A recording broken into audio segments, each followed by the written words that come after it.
#AskDrJohnWatson type చేసి మీ questions అడగండి, తప్పకుండా రిప్లై చేస్తాను.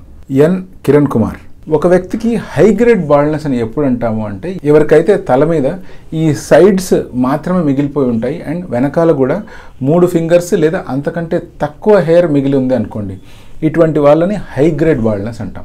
ఫస్ట్ పాయింట్ మనం ఆలోచించాల్సింది ఏంటి అంటే, వీళ్ళు కోరుకుంటున్నది ఏంటి అంటే, వీళ్లకు తలంతా జుట్టు కావాలి అన్న కోరిక ఉందా, లేదు తల జుట్టు ఉన్నట్లుగా కనిపిస్తే చాలు అనుకుంటున్నారా, లేదు తల మీద పల్చగా అలా జుట్టు ఉన్నా న్యాచురల్గా కావాలి అనుకుంటున్నారా, లేదా వాళ్ళు బట్టతల గురించి ఏమాత్రం ఫీల్ అవ్వట్లేదు, ఉండే జుట్టు పోకుండా ఉంటే చాలు అనుకుంటున్నారా అని. ఒకవేళ వీళ్ళకి బట్టతల ఉన్నా కూడా వాళ్ళ లైఫ్ మీద ఎటువంటి ఇంపాక్ట్ అవ్వట్లేదు, వాళ్ళు ఏమి ఫీల్ అవ్వట్లేదు అంటే, వాళ్లకు ఎటువంటి ట్రాన్స్ప్లాంట్ చేయాల్సిన అవసరం లేదు. వాళ్ళు గనక ఎగ్జిస్టింగ్ హెయిర్ కాపాడుకోవాలి అనుకుంటున్నారంటే సింపుల్గా బేసిక్ మెడికేషన్ వాడితే చాలు. సపోజ్ వాళ్లే గనక తలంతా జుట్టు ఉన్నట్లుగా అపియరెన్స్ కావాలి అని అనుకుంటున్నారు అంటే, అటువంటి సిచ్యువేషన్లో స్కాల్ప్ మైక్రోపిగ్మెంటేషన్ అనేటువంటిది చాలా బాగా పనిచేస్తుంది. బట్ ఇక్కడ వచ్చిన డ్రాబ్యాక్ ఏంటి అంటే, మీరు రెగ్యులర్గా హెడ్ని షేవ్ చేస్తూ ఉండాల్సి వస్తుంది.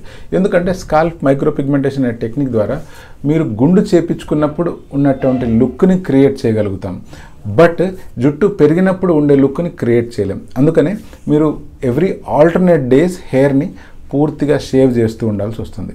సపోజ్ ఇదే హై గ్రేడ్ బాల్డ్నెస్ ఉన్న వ్యక్తి, సార్ నాకు తలంతా పల్చగా జుట్టున్నా పర్లేదు బట్ న్యాచురల్గా కావాలి, లేదా తలలో ఫ్రంట్ భాగంలో కొంచెం జుట్టున్నా పర్లేదు, నేను జస్ట్ ముందర హెయిర్ స్టైల్ దువ్వాలనుకుంటున్నాను అని గనక అంటున్నాను అనుకోండి, అటువంటి సిచ్యువేషన్లో మనం వీళ్ళకి హెయిర్ ట్రాన్స్ప్లాంటేషన్ సజెస్ట్ చేయాలి. ఇప్పుడు హెయిర్ ట్రాన్స్ప్లాంటేషన్ అనే నిర్ణయం తీసుకున్న వెంటనే మనం మొట్టమొదటిగా గమనించాల్సింది ఏంటి అంటే, డోనర్ ఏరియా ఉందా లేదా అని. సపోజ్ ఈ వ్యక్తికి తల వెనకాల భాగంలో ఉండే 3 ఫింగర్స్ డోనర్ ఏరియా తప్పిస్తే ఇంకా బాడీ మీద ఎక్కడ కూడా హెయిర్ లేదనుకోండి, అటువంటి సిచ్యువేషన్లో హెయిర్ ట్రాన్స్ప్లాంటేషన్ చేయడం మంచిది కాదు.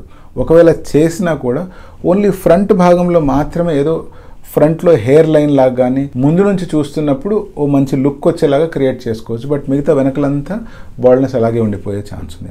అలా కాకుండా హై గ్రేడ్ బాల్డ్నెస్ ఉన్న వాళ్ళల్లో గడ్డం హెయిర్ బాగా ఉండి, చెస్ట్ హెయిర్ బాగా ఉండి, బ్యాక్ హెయిర్ కానీ బాడీ హెయిర్ కానీ దట్టంగా ఉన్నాయనుకోండి, అటువంటప్పుడు మనం ఈ బాడీ హెయిర్ని అన్నిటినీ కన్సిడర్ చేసుకొని వాటిలో ఉండే క్వాలిటీ హెయిర్ని కనుక ప్రాపర్గా ఎక్స్ట్రాక్ట్ చేసుకొని, స్కాల్ప్ వెనకాల హెయిర్ కూడా ప్రాపర్గా ఎక్స్ట్రాక్ట్ చేసుకొని మనం కనుక ట్రాన్స్ప్లాంట్ చేసినట్లయితే అట్లీస్ట్ ఒక డీసెంట్ లుక్ అనేటువంటిది ఇవ్వచ్చు. ఇప్పుడు దీంట్లో ఏ టెక్నిక్ అయితే బాగుంటుంది అంటే, సపోజ్ తల వెనకాల కనుక డోనర్ ఏరియా కొంచెం పెద్దగానే ఉంది అనుకోండి, అటువంటి సిచ్యువేషన్లో FUT చేసినా FUE చేసినా ఎటువంటి ఇబ్బంది లేదు. బట్ తల వెనకాల భాగంలో చాలా పల్చని ఏరియానే ఉంది అనుకోండి, అటువంటప్పుడు FUT అంటే స్ట్రిప్ మెథడ్ చేయకపోవడమే మంచిది. ఇప్పుడు బాడీ హెయిర్ అంటారా, బాడీ హెయిర్కి డెఫినెట్గా మనం FUEనే చేయాలి.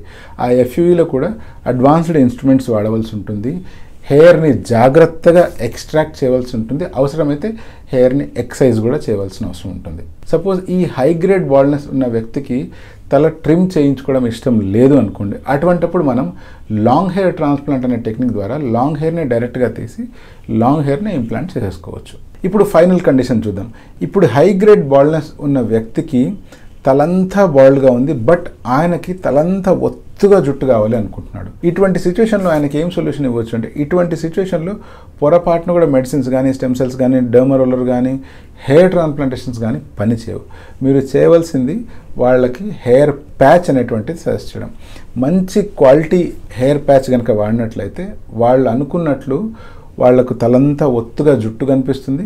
వాళ్ళ హెయిర్తో మ్యాచ్ అయ్యే ప్యాచెస్ కనుక మీరు అరేంజ్ చేసినట్లయితే చాలా వరకు అది న్యాచురల్గా కనిపించే అవకాశం కూడా ఉంది. బట్ డౌన్ సైడ్ ఏంటి అంటే, హెయిర్ ప్యాచ్ అనేటువంటిది ఎప్పటికైనా కూడా అది ఆర్టిఫిషియలే. చాలా మందికి ఉండే డౌట్ ఏంటి అంటే, తలంతా బాల్డ్నెస్ లేదా హై గ్రేడ్ బాల్డ్నెస్ ఉన్న వాళ్ళకి ఆల్రెడీ హెయిర్ పోర్స్ అనేటువంటివి క్లోజ్ అయిపోయి ఉంటాయి, అక్కడ నుంచి హెయిర్ మొలవు అని.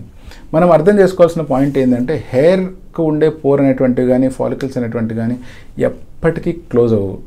హెయిర్ అనేటువంటిది బట్టతల క్రమంలో క్రమక్రమంగా చిన్నగా అయిపోతుంది, అంటే మినియేచరైజ్ అయిపోతుంది తప్పిస్తే ఆ హోల్స్ అనేటువంటి క్లోజ్ అవ్వడము అనేటువంటిది అంతా మీకు అర్థం చెప్పించడానికి చెప్పే మాటలే తప్పిస్తే హెయిర్ పోర్స్ అనేటువంటివి క్లోజ్ అవ్వవు. బట్ ఆ ఏరియాలో ఉండే ఎగ్జిస్టింగ్ హెయిర్ గ్రోయింగ్ కెపాసిటీ కోల్పోతుంది. సో అటువంటి సిచ్యువేషన్లో కనుక ట్రాన్స్ప్లాంటెడ్ హెయిర్ ఇంప్లాంట్ చేస్తే ఆ ఏరియాలో హెయిర్ గ్రో అవుతాయంటే లక్షణంగా గ్రో అవుతాయి. ప్రాపర్గా గ్రోత్ వచ్చిన తర్వాత మీరు దువ్వుకోవచ్చు, మీకు కావాల్సిన హెయిర్ స్టైల్ కూడా మెయింటైన్ చేసుకోవచ్చు. సో హై గ్రేడ్ బాల్డ్నెస్ ఒకవేళ ఒక వ్యక్తికి ఉంది అంటే వాళ్ళు కుంగిపోవాల్సిన అవసరం అస్సలు లేదు. రకరకాల ఆప్షన్స్ ఉన్నాయి. మీ ప్రాబ్లమ్ని కనుక ఒక proper dermatologist and hair transplant surgeon దగ్గరికి వెళ్ళినట్లయితే ఈజీగా సాల్వ్ అయిపోతుంది. మీ ఫ్రెండ్సే కనుక హై గ్రేడ్ బాల్డ్నెస్తో వరీ అవుతున్నారు అంటే తప్పకుండా వాళ్ళకి షేర్ చేయండి. This is doctor John signing of.